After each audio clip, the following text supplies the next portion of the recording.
Seguimos con el doctor Edgardo Buscaglia hablando precisamente de su más reciente libro Vacíos de Poder en México. Y en esta segunda parte, doctor, yo quisiera que pues habláramos del caso Michoacán como un botón de muestra del horror que están viviendo miles de mexicanos, de connacionales, con los que de veras debemos solidarizarnos. No podemos nada más verlo en las noticias como algo que no me toca a mí. A estas alturas ya no puede ser. Partiendo de eso y de los 25 o 26 puntos de los que usted habla como medidas que deben pues aplicarse urgentemente si es que de veras se quiere combatir la delincuencia organizada en el país, ¿cómo las aplicaría? De estas 25, tomando este ejemplo concreto, ¿cómo aplicarlas? ¿De dónde partir? El gran motor de la delincuencia organizada en Michoacán, como en algunos otros estados mexicanos, es la corrupción política al más alto nivel. Y te lo voy a hacer más puntual. Las listas de precandidatos que luego son sometidas a elección popular son prefabricadas por grupos criminales en connivencia con políticos en Michoacán. Eso lo hemos visto en muchos lugares, he estado en Michoacán en innumerables oportunidades, y observas cómo la familia con anterioridad, la familia michoacana, los templarios posteriormente, y ahora grupos informales paramilitares de Estado y grupos paramilitares extraestatales están imponiendo a sus candidatos en diferentes zonas de Mil Cumbres, por ejemplo, donde yo he estado visitando con mucha asiduidad. Entonces, lo primero que tenés que hacer cuando querés trabajar para implementar alguna medida que tenga impacto para brindarle un poco de seguridad humana a la población de Michoacán es limpiar al Estado de Michoacán, y eso comienza con buenas investigaciones patrimoniales, pero lamentablemente tenemos un segundo vacío de Estado, que son el vacío de Estado judicial. Los jueces no producen sentencias, los fiscales no producen acusaciones penales bien integradas, la policía no produce de ninguna manera investigaciones de un nivel medianamente adecuado. Por lo tanto, tenés que intervenir ese Estado de manera adecuada. El gobierno federal tiene que intervenirla con fiscales especiales, con algún tipo de justicia provisional que pueda brindar un procedimiento sujeto a Estado de Derecho. Con las autoridades actualmente que existen en Michoacán no se puede combatir ningún tipo de delincuencia organizada que existe en ese estado y en muchos otros a su alrededor. Pero digamos que Michoacán hoy es el que está explotando, como antes lo era Tamaulipas, antes lo era Nueva León, antes lo fue Chihuahua, y va a seguir explotando este país pedazo a pedazo mientras no se tomen estas medidas.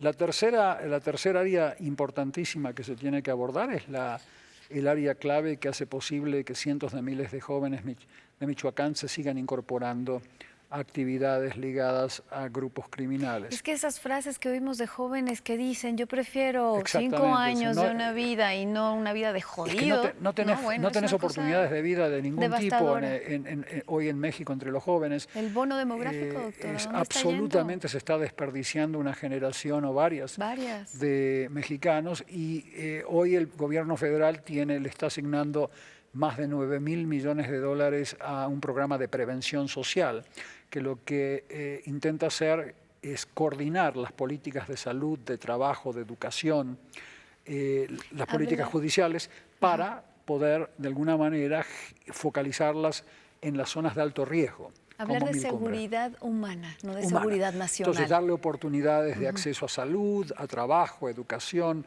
hace que sea menos probable que tu hijo o tu hija se junte a una pandilla. Entonces, esa pandilla luego es usada por grupos criminales. Entonces, el gobierno federal le ha asignado dinero a ese problema, pero lamentablemente ese dinero está cayendo en saco roto porque hemos determinado que mucho de este dinero se está asignando a clientelismo, a patronazgo de gobiernos locales afines al PRI. Eso es un gran desperdicio de una oportunidad histórica.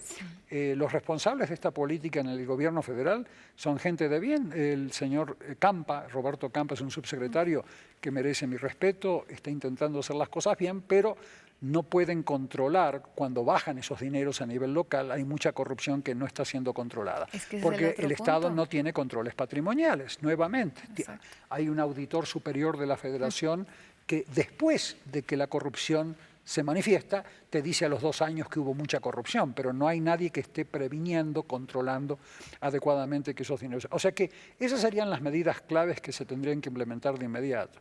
Un gran programa masivo de seguridad humana focalizada en jóvenes para rescatar sus vidas y darles acceso a entrenamiento, no solamente educación formal, que es importante, pero también adquirir habilidades de vida, ya sea arte, claro. diferentes profesiones, Oficios, en carpintería, informática, lo que que sea. les lleguen a la vida práctica en Ese sus tipo de programas de comunidades. prevención social han tenido un enorme impacto en todos los países que las han implementado bien.